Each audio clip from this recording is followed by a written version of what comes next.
Hello, everyone. Welcome, all of you, to the Psychology and Spirituality, a Bridge to a Better Life discussion.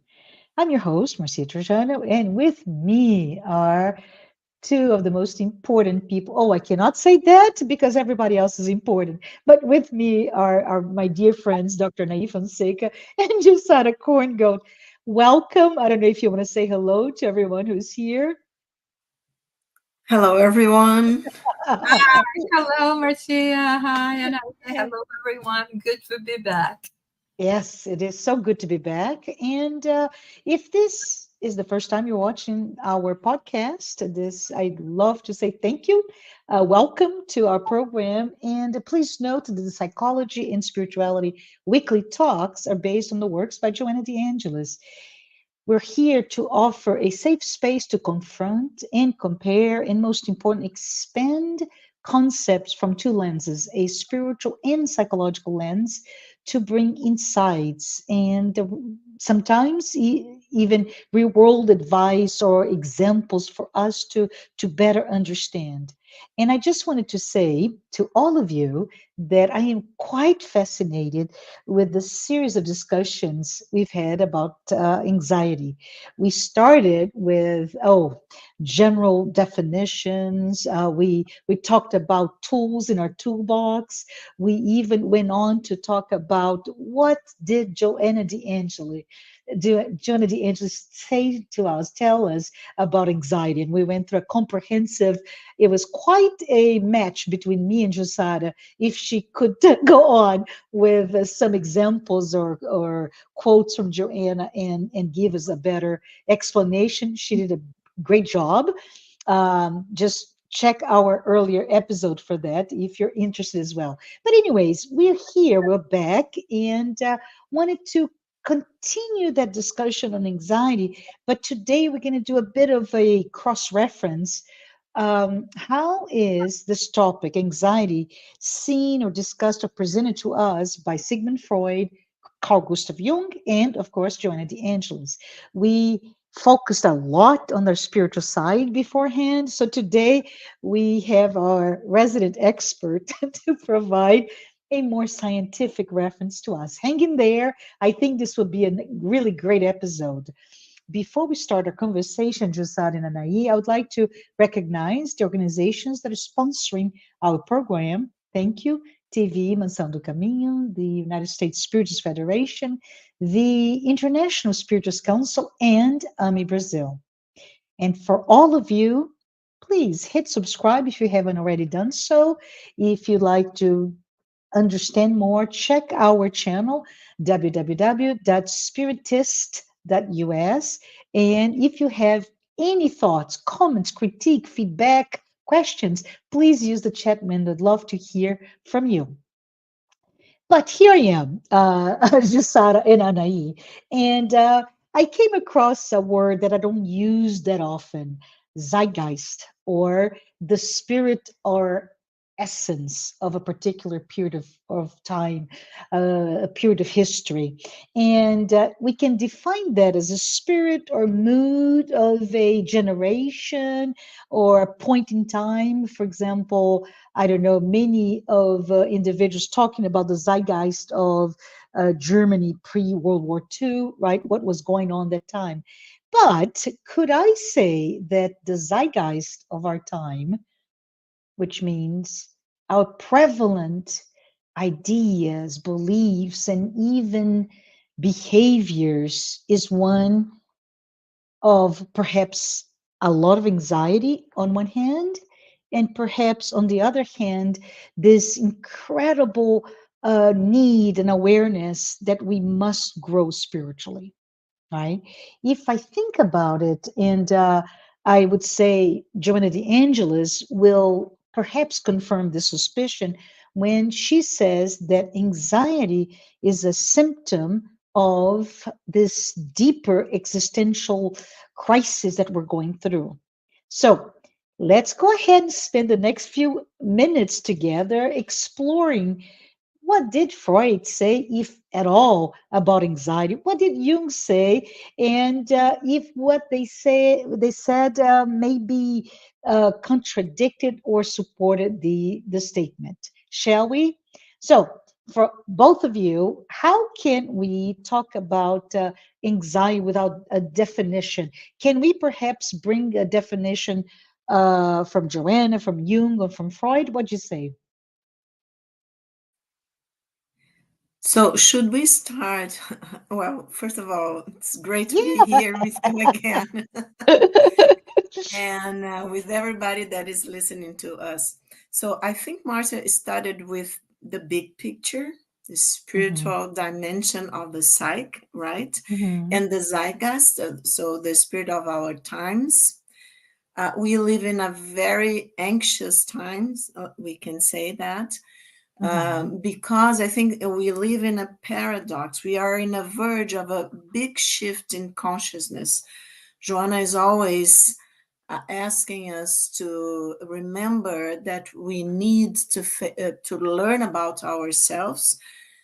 I think we have talked about in one of the episodes about Jung's sentence, the world hangs on a thin thread or something like that. Yeah, And this, because of the psyche, that we are actually our choices, what we do with ourselves in our life, and collectively will reflect in the whole. So we are a co-creator of our own reality, right? beautifully said. Beautifully said. Yes. Yes, Jung said that. We have talked a little bit about that, Yeah. right, Marcia?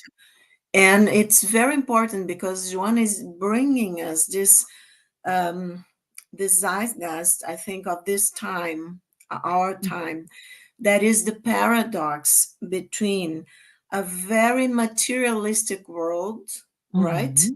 That searches for pleasure, pleasure of the body, pleasure of the ego, the needs of the ego, and well, people kind of forget when they are so materialistic and drive um, the an answer to this drives of materialistic pull, right? I need this and I need that. So it's a very narrow worldview, right? Because then I view the world and myself and everybody else as a person and that has needs, and that it's going to live this life and everything ends in the end. And okay, so I will have the most pleasure that I can have in this life, and don't bother with anything else. Hmm. So, but at the same time, we are in a spiritual awakening because now we have a lot of spiritual information. For Hmm. instance, with the spiritist knowledge and many spiritualist religions and thoughts and philosophies, right? People are looking for meaning Yes. and purpose in life. So this is spirituality, to look for meaning and purpose. This is the path, let's say, in psychological terms. Yeah. And we are in a paradox. We are in a crisis because there are two strong forces in our psyche and the collective unconscious, right? So Hmm. this materialistic and very egotistic worldview, and at the same time, a spiritual awakening. Wow, this is a this is a crisis. And Jung and also Joanna say that we need this kind of crisis It's almost like this because tension, right? This yeah, polarization that pushes and pull you into different directions. yes, that's exactly it. So in psychological terms, just remind me of Jesus in the cross, right? That we Yes. say psychologically, it's a very powerful image because there are forces that pull you towards Hmm. different um, um, directions, right? And you Yes. have to hold it. So he Yes. was also giving an example of how we ascend to balance and to hold everything that keep us apart, let's say, and so to be able to develop another consciousness. Okay, so that's why I think the zeitgeist of our times have all this anxiety that, and I brought you a case that I remember, an example Yeah, go of this. ahead. Yeah. But well, I don't know, should I say before? Well, I asked you to define Okay. anxiety, but let's backtrack. Everyone here, I would like to have Anahy give us an example. Okay. Okay, I'll give the example first because I think it's interesting for people to, to we know if we haven't felt something like this, Uh-huh. then somebody from the family or friends. Yes. Yeah. So we should define, I think, not only in books, but we this zeitgeist that you talked, Marcia, Yeah. this spirit of the time. It's very important that we don't stuck only to to the books and to definitions, but intellectually speaking, but we Yeah. connect to the definitions, let's say, that will show what happens to us through the intelligence of the heart. If I Love don't it. feel, Yes. it doesn't matter how I think or how much I have read about the subject, I won't change. That's the sad reality. We need the mind, we need to read and study, but we need the intelligence of the heart to discern, to change attitude. That's Yes. I'm giving you a spoiler because Jung's thought about anxiety and this Yeah. neurosis that gives us anxiety as a symptom. It's all about changing attitudes. This is a spoiler, but that's just an example. So an example first, Yes. because it's a synchronicity, and that we would be talking about that, and then I remember some years ago, so around a 35-year-old woman, right? That told me that she had like panic attacks because that's the Hmm. worst of anxiety, right? Yeah. When it turns to panic attacks. Okay, and okay, that's classical. I'm going to die because my heart is so, is racing, and Hmm. I think I'm having a heart attack, and I have to rush to the emergency room in the hospital. And of course, the cardiologist, no, is everything all right with your heart? Oh, don't you want to see a psychologist or a psychiatrist? And sometimes people get mad, but I'm feeling my heart and Yes. I'm going to die and all this stuff. Well, but the clinical exam and the machine say you are right. So what happens in this moment that that we feel you are so afraid, and you are like certain, and your mind is telling you that you are going to die because of a heart attack or something like that. So that was her main concern, and it was, and then I asked her how long this had been going on. And since she was like 12 years old, like more than Oh my 20 goodness. years, Yeah. more than It 20 hurts me years. to hear that, Anaí, Yeah, and that you hear someone has all been the going time. through this for so long. But yes, it affects so many of us, right? But go ahead. Yeah, so many of us. So everything, like study, job, relationships, get the impact of, you limit your life because you're not going to be able, you have to kind of try to control the triggers that, and you kind of don't know very well what the triggers are because there's unconscious stuff, right? Yeah. That we are not dealing with that. And so, okay, but then she comes to me, she's more mature now, Hmm. 35 going to 40. That's something important because then the ego kind of say, okay, so if I have to face some stuff, something unconscious, because I have been so many times to the emergency room, and Yeah. I'm seeing a psychiatrist, and I'm taking some medicine, but Anyway, my life is, it's very limited because I'm afraid that I'm going to feel, and I feel anxious anyway. I can control the panic attacks because they are the worst part of the anxiety. But the anxiety is there, is a symptom, right? And symptoms, as Jung says, are the path for the inner. It's the psyche telling us something. We have to listen to the symptoms, not fight them. Try to, oh, I just want to be fine. I don't want to feel anything. Okay, nobody wants to, to feel this kind of symptoms. But if we don't listen to the if we don't try to see what the psyche is telling us, trying to tell us through the symptoms, right? And the psyche, remember, it's myself, my unconscious. It's me. It's not somebody else's stuff or issues, right? It's me. It's my unconscious.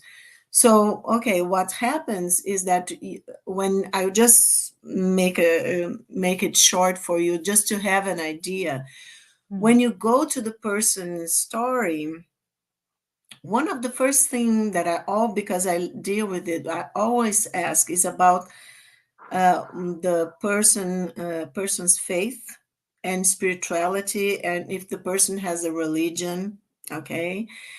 And what happened to this person, she kind of protected herself of philosophical and spiritual questionings. But then you always have to, because nowadays, as I told you before, and if somebody has never heard about that, the researches in the psychiatrist field and psychology field are showing that a person that develops her or his own spirituality is more mature, it's more resilient, and has more tools to face, challenges in life, psychological, physical challenges, okay, these illnesses or things like that. So you have to investigate this dimension of the psyche because it's so important, right? We And it know. can be very, very self-serving, right? I will develop my sense of religiosity, spirituality, because it will make me better. Be as it may, it is a very interesting correlation between that spirituality and a sense of comfort, including dealing with some of those fear-based pathologies that it may include a panic disorder, right, or a pathological way of anxiety. So I think this Yes. is very important for us to really hone in.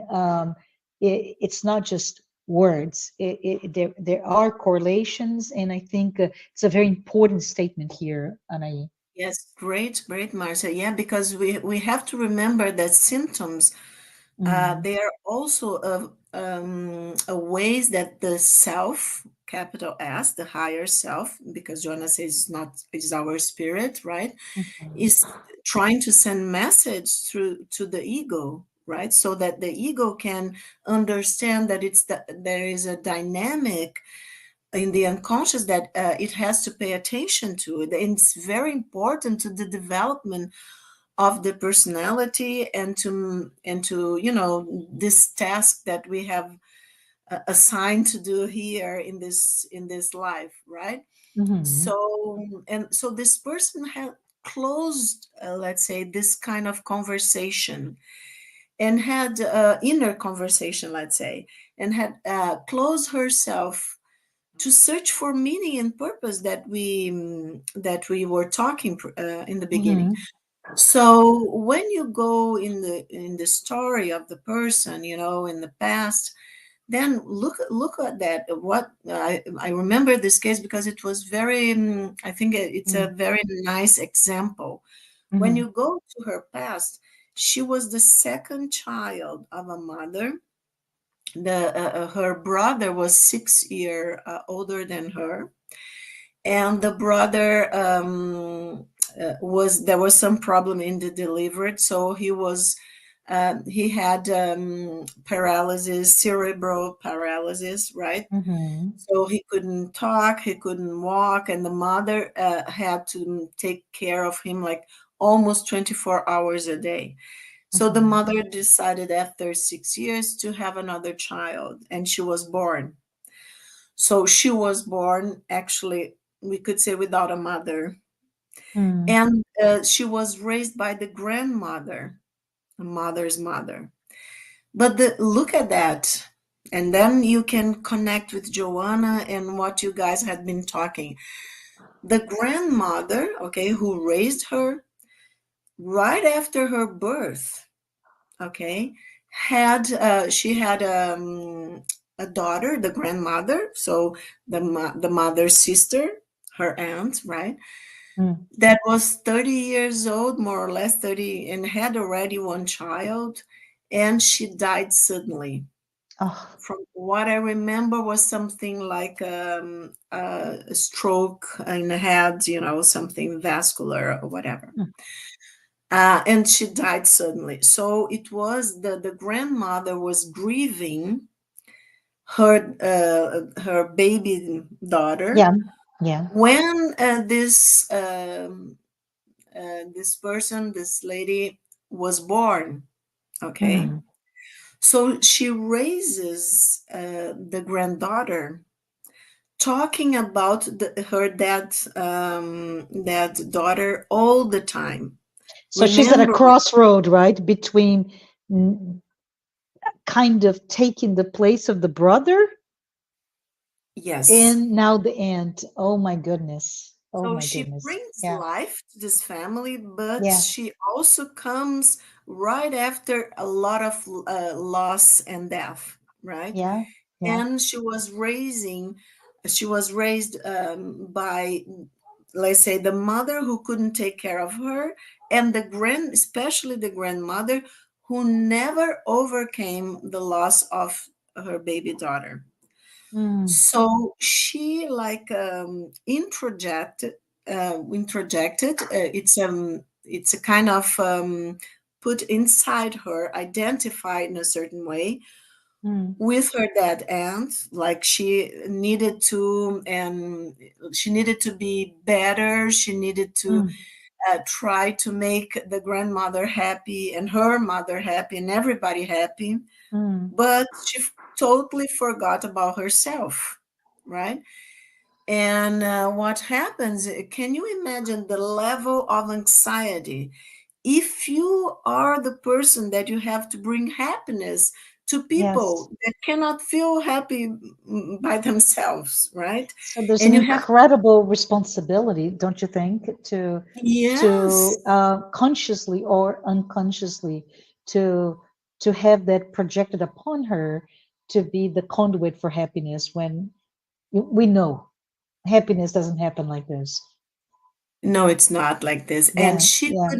so she was like, without knowing, without being Hmm. conscious, she kind of her. We also often have talked here about our personal myth, right? So Hmm. our sacred story, as Joanna would say, Hmm. our purpose in reincarnating this life, of course. Hmm. Of course, we have to help each other. Of course, we have to learn how to love ourselves and learn how to love others. But there are tasks, evolutionary tasks, that only each one of us can do to us, let's say, right? Yes, Nobody can do, in our place. We are here to learn, to evolve, and this is something that we have to do. And so this woman didn't have like inner peace or inner space, and mm, even inner the time to grow and to be connected to herself and to see about her own needs.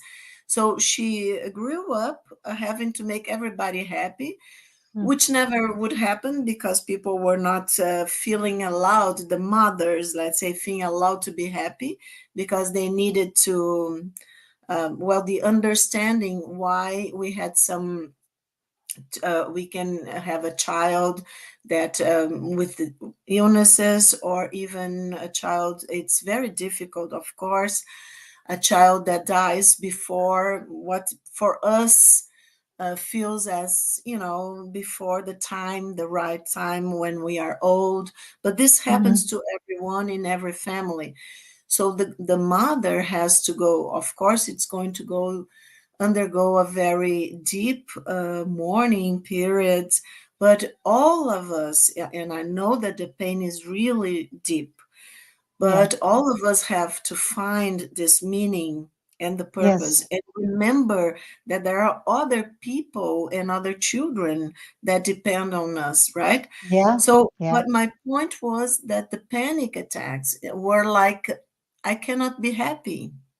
How am I going to be happy if I come from women that are like, couldn't have a life, couldn't fulfill their purpose in life or whatever, or at least she felt like this and couldn't be happy themselves. So it's my mother, my grandmother always said, always, word with others. So I have to, I if I don't pay attention, I will identify with this story. That's not mine. Because it's okay, it can be my mother, my grandmother, but it's theirs, it's not mine. So Jung, let's come to definition of Yes. anxiety. Yeah. Yeah. Because then it's easier, right? So Jung And and says and that, quite frankly, sorry for speaking over you, and I quite frankly, this story puts a really interesting context, not only to any patient, not just this woman, that the context becomes very clear to us, her inability to be happy, right, which triggers a anxiety for many, many years and panic attacks, and it's really born out of something that can be seen spiritually and psychologically.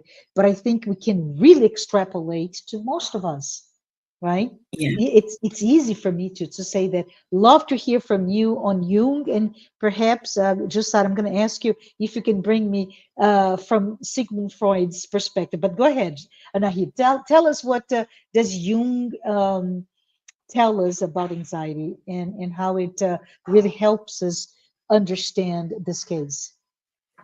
So because Jung, well, I'll leave to Jussara to talk a little bit about Freud, but you can see that we are going from the big picture, Joanna, to the Yes, small picture. And yes, for me, I'm sorry about some Freudians that can be listening to us, but it's okay because it's a like Freud put like the first stone, right? When he talks about yes, the ego, about the repressed yeah, contents in the unconscious, but he talked about only the personal unconscious, right? And so that would be the first yeah, stone in the building. yeah, But Jung he talks about anxiety more like an existential his concern, because he went deeper in the psyche, in the collective unconscious, where he found the concept that we have been talking about the self, about what could call the higher self, and Joanna calls the hmm, spirit. So, but anyways, he talks. His concerns were more existential, and also dealing with the process of individuation, right? Of this yes, development here in this life. So, the anxiety would come from this confrontation, from the consciousness and the unconscious, but in a hmm, deeper way than Freud in the beginning realized. And also, like in when would be an imbalance between the ego, as in this example that I brought to you, yeah, and the view of the ego, let's say, of a situation of itself, and the self that knows better because it's the center and also the totality of the psyche. But let's hear about Jussara, yeah. about. And I love Jusada, if you maybe reference, but it's this spiritual, much broader view, Joanna de Angelis, and then it goes deeper into the ego and the self with Jung. What would Sigmund Freud say about anxiety, Jussara? Okay. So, Putting you on the spot, right? reflecting upon everything that Anahy brought to us, and Yes. bringing this life case, it's I mean, we feel sorry for everyone that is going through the same things, but at the same time, uh, it's so important to share stories like this one, because many times we feel like we are the only fish in the sea, right? Yeah. That there are things that are only happening to us. Many times we, on top of being anxious, we will go crazy trying to find validation for why do I feel so anxious, what would be the reason. And of course, we have a short-term memory. Most of the time we are just thinking about the events that have happened in the recent past. And Hmm. when we should be taking everything into consideration, not only in relation to this lifetime, but to previous incarnation. As we, when we are talking about spirituality, we are always considering that. And as we see in this case, I mean, the how hard her journey was, because she didn't know, and it's very much like uh, Freud talks about it, Joanna de Angelis talks about it, the childhood traumas. Hmm. And I mean, since we are a child and going through those traumas, of course we do not know how to deal with them. And later Hmm. on, for us to rationalize on top of things, oh, maybe I feel those emotions. I feel this way because when I was 0 years, or 2 years, 4 years, 5 years, I was expected to behave in a certain way. And of course, not having the complete remembrance, because when we come to an adult and say, tell me about the 5 years, first 5 years of your life, many of us do not go back uh, before, being a 5 year old, right? So we will Hmm. glimpses of things. And I think that, this is so great, and that you brought about, because this is when we need help.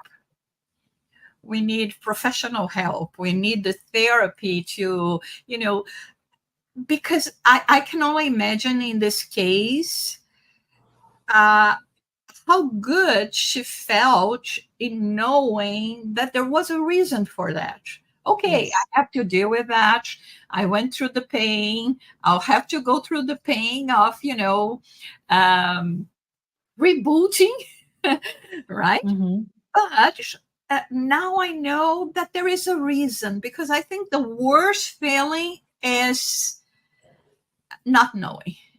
Yeah. And this is how, Joanna de Angelis says, in terms of, the anxiety, is this disconnection between the ego and the self, right?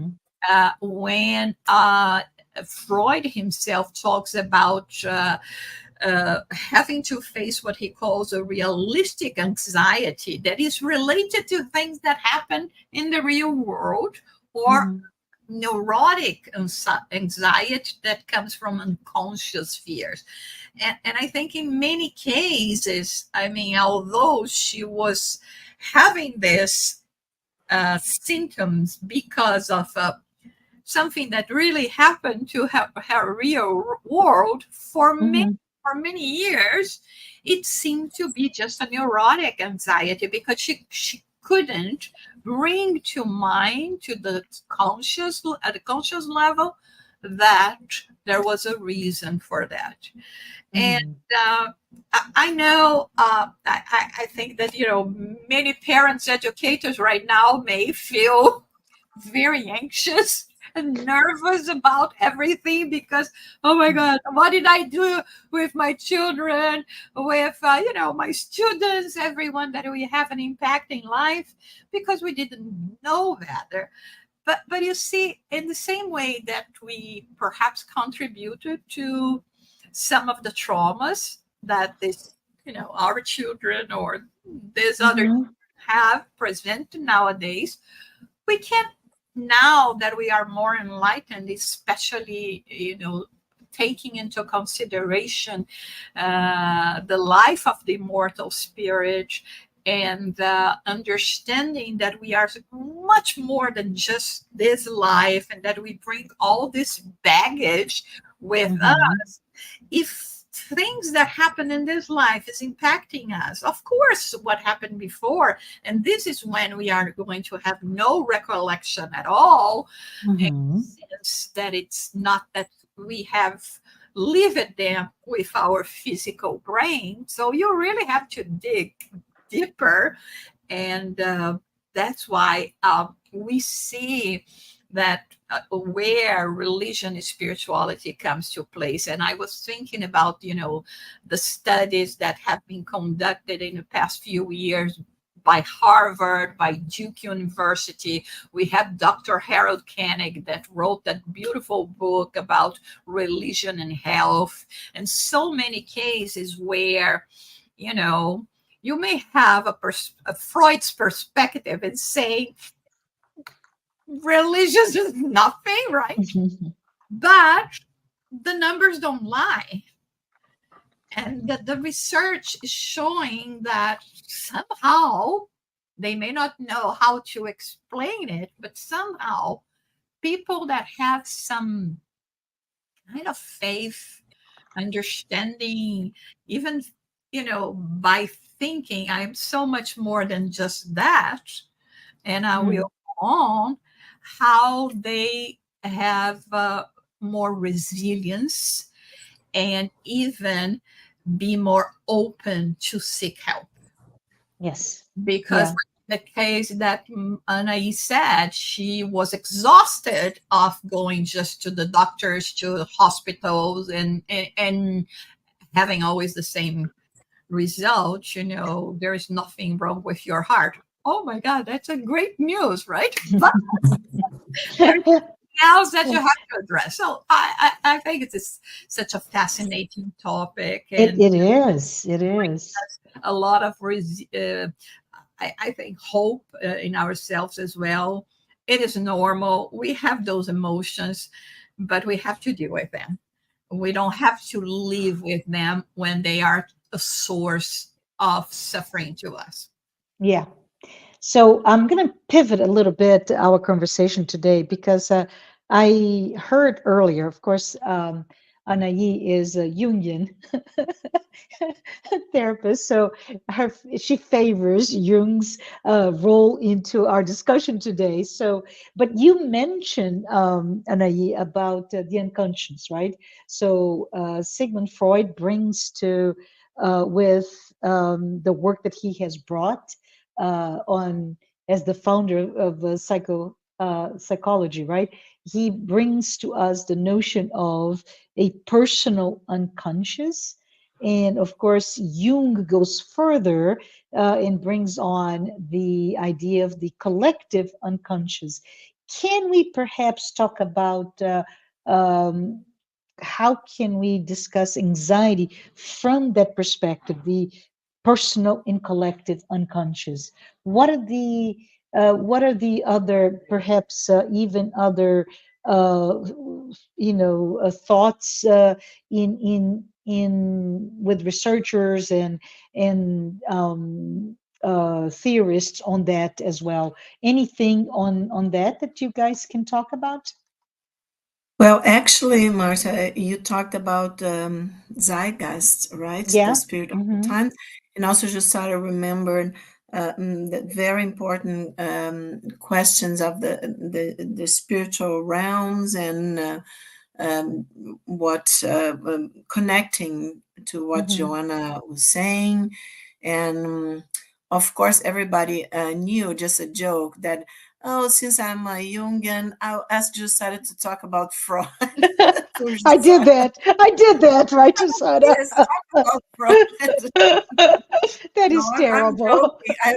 I'm joking because I have we need. I studied a lot of Freud, of course, and and it's not only a joke. I said, "Oh, great that Marcia called decided to talk about." But because Freud also talks about anxiety because of the repressed material and Right. about the sexual drives and this and that, everybody knows that nowadays. And it's not so much stuff because we are in another century in terms of the repressed sexuality. We don't have this kind of repression as in the 19th century when he was observing patients and things like that. But and the zeitgeist, right, and the spirit of times of this anxious anxiety, all this anxiety and Yeah. the anxious spirit, let's say. And I think it's great that you asked because I'll just read a sentence for you. Is that when Jung talks about Freud and psychoanalysis, okay? Ah, He said, wonderful. yeah, Mm. he says the outbreak of the neurosis and anxiety is one of the biggest symptom and anxiety disorders and all that. So when he talks about neurosis, we can say he's talking about anxiety too. So the outbreak of the neurosis is not just a matter of chance as a rule, of chance. As a rule, it is most critical. It is usually the moment when a new psychological adjustment, a new adaptation is demanded. Hmm.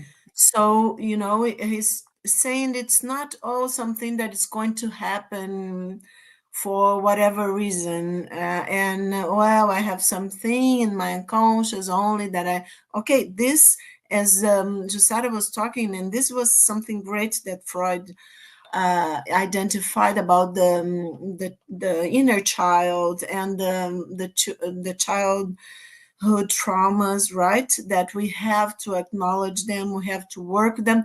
They were sometimes cause of a lot of shadow issues, right? Our Hmm. shadows, like jealousy, hate, and things like that. But Jung says yes, but we have to go further because Yeah. what is this new psychological adjustment, a new adaptation that the neurosis is demanding? So we could see this in an individual lens, right? When I need a new attitude, a new adaptation. But when Jung says that it's not only about adaptation to the outside world, it's adaptation especially to the inner world, right? Because it's from there that the symptoms is coming. The symptoms, we can also, as we are saying, look at them as symbolic of a message that the higher self is trying to give to the ego, right? This is quite So, beautiful. Thank you. Thank you so much for sharing. This is quite beautiful because when we talk about adaptation, uh, in my mind, it's always the ego um, pushing us or triggering us, driving us to adapt to the material world, right? This egoic construct that must be quote unquote successful to adapt to respond to the demands of the exterior world. But when you're saying that the ego also responds to that inner demands, it's quite interesting for all of us to reflect upon, don't you think? I oh still yes. want to talk about Freud. Oh, that's awesome. I want to Thank you. reconcile with Freud. Yeah. Freud, he saw religion as being a collective neurosis that provided Yeah. temporary relief from anxiety, but Uh-huh. ultimately hindered true psychological growth. And I have to say that I partially agree with him Yeah. because we know that there are forms of worship that alienate people from society and the Hmm. advances of science.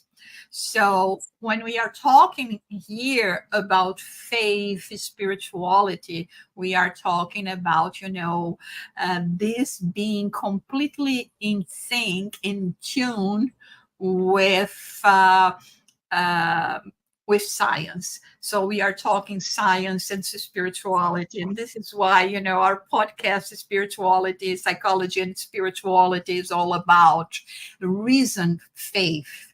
And, Mhm. and in this case, as we know that at his time, he was the byproduct of religions that were very uh, radical in their concepts. And so people would say, oh, just pray to God and everything is going to be okay. I'm anxious, but if I go and pray the rosary or if I go to the temple or whatever. So, like we know today, that there are forms of, worship that unfortunately will prevent us from seeking relief, from seeking the right treatment.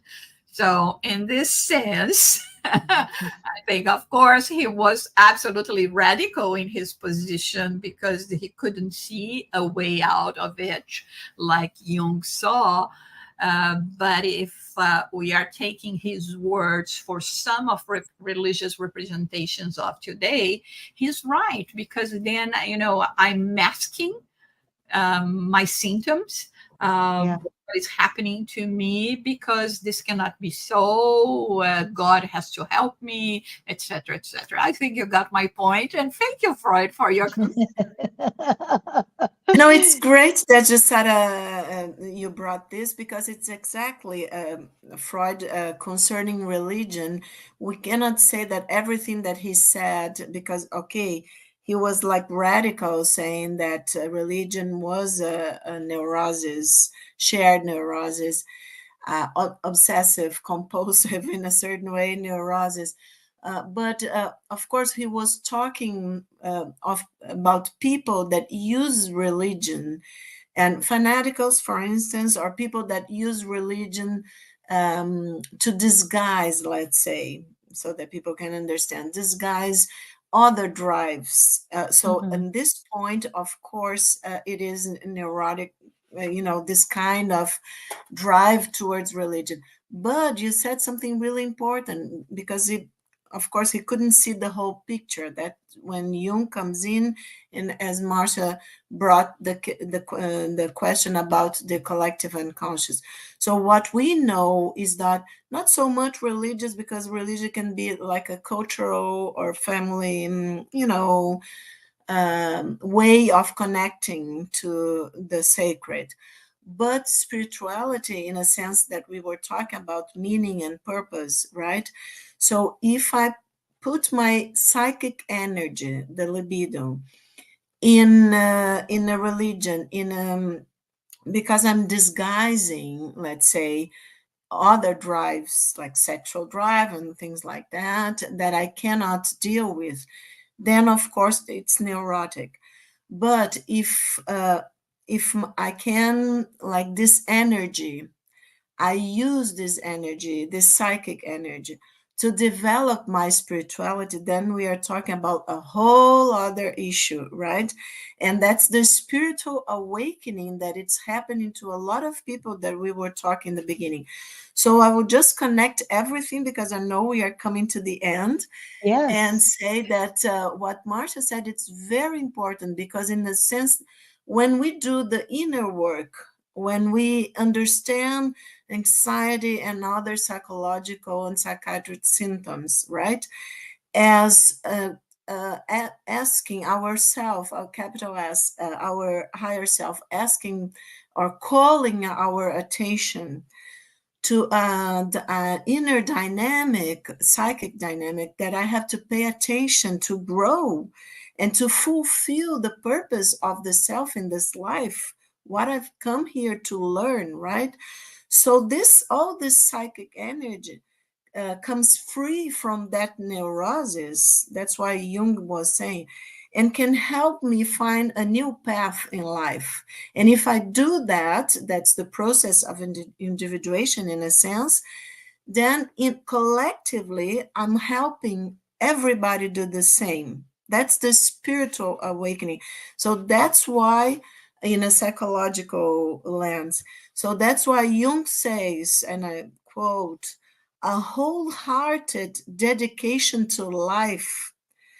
It's what he said about a new attitude of the ego, and which would make the powerful. He's talking about the need of a new attitude, right? When I feel that I'm being neurotic, and okay, this is not a heart attack, I have to pay attention to my inner world. So he says that which makes this new attitude the powerful urge to develop our own personality, Mhm. an imperative duty, he says. So I have to pay attention, and I have an obligation with myself, with my soul purpose, to develop my own personality. And this means to pay attention to my symptoms in a way that we are talking now, to discover, to open the channel of conversation with my inner world. If I do that, I can help the collective, because I'm creating to myself a new path of spiritual development, of maturity, of higher consciousness, as Joanna de Angelis asks us to do. And then I Mhm. help the collective. If I don't do that, I'm not helping the collective. I don't know if I answered you, Marcia. You And did. It did beautifully, and I think this really brings us a really good closure about what we wanted to do today, which is that a comparison between Joanna, Jung, Freud, and it's very interesting because if you think about Joanna de Angelis, she offers a quite comprehensive yet unique perspective on anxiety, right? And in her books, for example, The Integral Human Being, where she really talks about that integral, integrated, right, human being. But in doing so, she's bringing spiritual and psychological insights that are quite complementary, including complementary to the theories of Freud, Jung, and even others in modern psychiatry. So I believe this is really interesting for all of us to better uh, dive deeper into the subject. Let's remove any taboo that may exist on discussing anxiety. That's the zeitgeist of our time, that so many of us are dealing with fear, anxiety, neurosis, and in many cases also panic attacks or panic disorder. So let's all be courageous, and the courage, the biggest courage of all for all of us, is to have the courage to go within, look at ourselves, and resolve some of those conflicts that may be apparent or not. Thank you. Thank you, Jussara. Thank you, Anahy. Thank you, who is here with us watching our podcast, our program, and we'll see you next time.